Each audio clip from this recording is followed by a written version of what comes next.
welcome to an episode of What Does This Pinata Taste Like? I have in front of me a pinata cake today, and it is going to be an honest review of what the experience is like, what the taste is like, what it is all about. I'm guessing this is milk chocolate with chocolate swirls on the side. That's really exciting, and there's a red velvet cake inside. So let's dive right into it.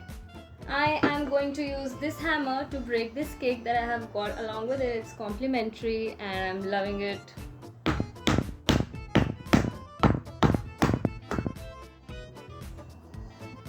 It's beautiful. Oh my god, I'm loving it. Oh my god, it's amazing. I can't wait.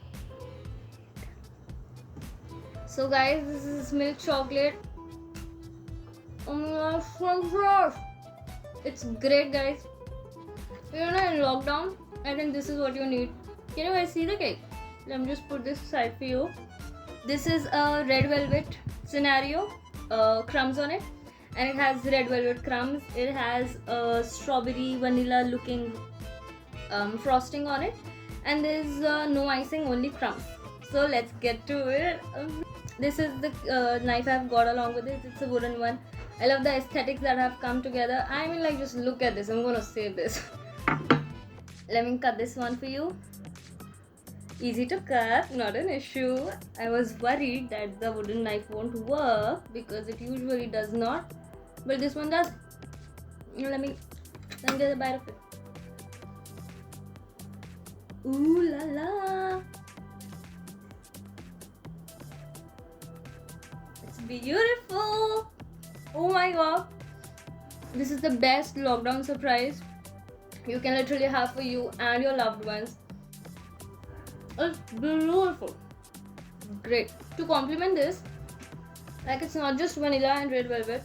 To complement this, there's also this chocolate swirls on the side. These chocolate swirls, and they're nice too. Even inside the cake, let me show you. I need a spare plate, but I don't have it. I'll just show you like that. See, inside as well, it is red and it has a layer of chocolate on the sides, if you can see, which is giving it the complementing taste that I was talking to you about. It's a yes. The review is a yes. You guys should totally go for it. And now you are seeing me steal all the swirls out of it. I'm taking big bites. I can't control it. There's a camera in front of me that's telling me to be sophisticated, otherwise I won't. Okay guys, see you next time.